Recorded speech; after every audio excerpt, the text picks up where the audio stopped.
Bollywood film industry के legendary अभिनेताओं में से एक दत्त साहब की शख्सियत एक बड़े सुपरस्टार के तौर पर रहेगी। आज भले ही सुनील दत्त साहब हमारे बीच में नहीं है, लेकिन इनके किए गए किरदार आज भी लोगों के जहन में बैठे हुए हैं। बॉलीवुड फिल्म इंडस्ट्री में जिस हिसाब से इनका करियर रहा है, उसे देखने के बाद हर कोई इनका दीवाना हो जाता है। अपने शानदार फिल्मी सफर के दौरान उन्होंने बॉलीवुड फिल्म इंडस्ट्री पर अपनी एक अलग ही छाप छोड़ी है। सबसे पहले इन्होंने अपने करियर की शुरुआत एज ए एक्टर के तौर पर की। बाद में इन्होंने डायरेक्शन का काम भी शुरू किया और ये फिर बाद में प्रोड्यूसर तक बन गए। लगभग सभी फील्ड में दत्त साहब ने खूब लोकप्रियता बटोरी और हर कोई इनका दीवाना हो गया। फिल्मी सफर की तरफ नजर डालें तो सुनील दत्त साहब ने अपने करियर की शुरुआत साल 1955 में आई फिल्म रेलवे प्लेटफॉर्म से की थी और बाद में इन्होंने पंजाबी फिल्म में भी अपना हाथ आजमाया। 1973 में इन्होंने मन जीते जगजीत फिल्म की और इसके बाद साल 1964 में इन्होंने डायरेक्शन की दुनिया में भी अपना कदम रखा।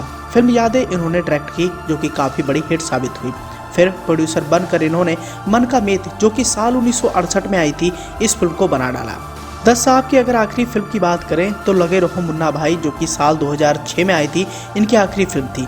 लेकिन दत्त साहब की शख्सियत काफ़ी ऊंचे दर्जे की रही है। इन्होंने अपने से छोटे कलाकारों को आगे बढ़ने के लिए हमेशा से ही प्रोत्साहित किया है और दत्त साहब की यही शख्सियत उन्हें और भी खास अभिनेता बनाती है। सुनील दत्त ने वैसे कई सारे स्टार बॉलीवुड फिल्म इंडस्ट्री को दिए हैं और ऐसे में अगर मैं आपको ये भी कहूँ कि सुनील दत्त की बदौलत से ही आज अमिताभ बच्चन इतने बड़े महानायक बन पाए हैं, तो इस बात से कोई इनकार भी नहीं कर सकता। जी हाँ, आपने सही सुना। भले ही बच्चन परिवार की नज़दीकियां उस समय की मौजूदा प्राइम मिनिस्टर गांधी परिवार के साथ रही थी, लेकिन बावजूद इसके फिल्मों में स्ट्रगल करना अमिताभ बच्चन के लिए भी काफ़ी मुश्किलों भरा रहा। अब गांधी परिवार के रसूख की वजह से अमिताभ बच्चन को अपनी पहली फिल्म साथ हिंदुस्तानी तो मिल गई थी, लेकिन बॉलीवुड फिल्म इंडस्ट्री में उन्हें बड़ा ब्रेक दत्त साहब की वजह से ही मिला था और इसकी शुरुआत साल 1967 से होती है। दरअसल हुआ यूं कि साल 1967 में टाइम्स ग्रुप की मैगजीन माधुरी ने एक देशव्यापी टैलेंट हंट का आयोजन किया था, जिसके लिए कोलकाता में रह रहे अमिताभ बच्चन ने भी अपनी तस्वीरें भेजी थी। अमिताभ बच्चन की कद काठी और उनका रंग रूप देखने के बाद उन्हें रिजेक्ट कर दिया था।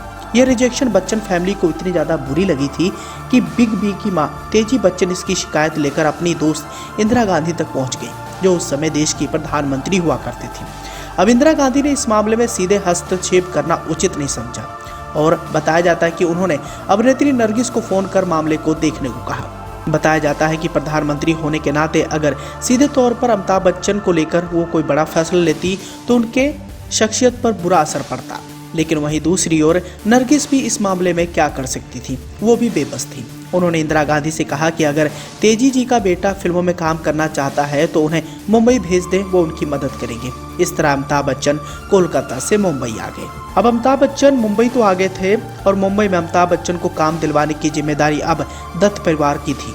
सुनील दत्त उस समय काफ़ी ज़्यादा लाइमलाइट में बन गए थे और बॉलीवुड फिल्म इंडस्ट्री में उनकी अच्छी खासी पहचान भी हुआ करती, इसलिए नरगिस को सुनील दत्त अमिताभ बच्चन का फोटो लेकर अपने दोस्तों निर्माता निर्देशकों के दफ्तरों के चक्कर काटने लगे। नरगिस ने बी आर चोपड़ा और राजश्री के मालिक ताराचंद बड़जात्या समेत अमिताभ बच्चन के लिए कई सिफारिशें की, लेकिन इन दोनों ही बड़े निर्माता निर्देशकों ने अमिताभ बच्चन की कद काठी और उनकी शक्ल सूरत देखने के बाद उन्हें रिजेक्ट कर दिया।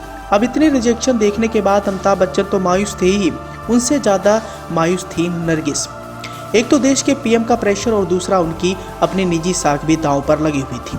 जब कोई अमिताभ बच्चन को काम देने को तैयार नहीं हुआ तो दत्त साहब ने एक बड़ा फैसला लिया। उस समय सुनील दत्त साहब के पास इतने ज्यादा पैसे नहीं थे, लेकिन इसके बावजूद अमिताभ बच्चन के लिए उन्होंने जो किया वो शायद ही कोई और कर सकता था। दत्त परिवार ने उस समय एक बड़ी फिल्म का निर्माण करने को सोचा, जिस फिल्म का नाम था रेशमा और शेरा, जिसमें अमिताभ बच्चन को गूंगे का रोल दे दिया। वहीं दूसरी ओर इसी बीच उन्हें इंदिरा गांधी की ही सिफारिश पर बच्चन को फिल्म साथ हिंदुस्तानी में एक छोटा सा रोल मिल गया। यह फिल्म रेशमा और शेरा से पहले रिलीज होगी, इसलिए इसे अमिताभ बच्चन की पहली फिल्म माना गया। लेकिन दत्त परिवार ने अमिताभ बच्चन के लिए रेशमा और शेरा जैसी बड़ी फिल्म का निर्माण किया। खैर, दत्त साहब ने फिल्म अमिताभ के लिए बनाई थी। इस फिल्म का बॉक्स ऑफिस पर बुरा हशर हुआ और सुनील दत्त बुरी तरीके से बर्बाद हो गए। रेशमा और शेरा फिल्म में संजय दत्त की भी छोटी सी भूमिका देखने को मिली थी। फिल्म का बॉक्स ऑफिस कलेक्शन बहुत ही बुरा रहा, जिसके चलते दत्त साहब को अपना बंगला बेचने की नौबत तक आ गई। लेकिन खैर, जैसे तैसे दत्त साहब ने इस मामले को पूरी तरीके से हैंडल कर लिया और दिवालिया होते हुए भी उन्होंने अमिताभ बच्चन के लिए इतना बड़ा काम कर दिया जो शायद ही कोई कर सकता था। बाद में आने वाले समय में दत्त साहब ने कई सिफारिशें की और अमिताभ बच्चन को छोटे छोटे रोल दिलवाते गए।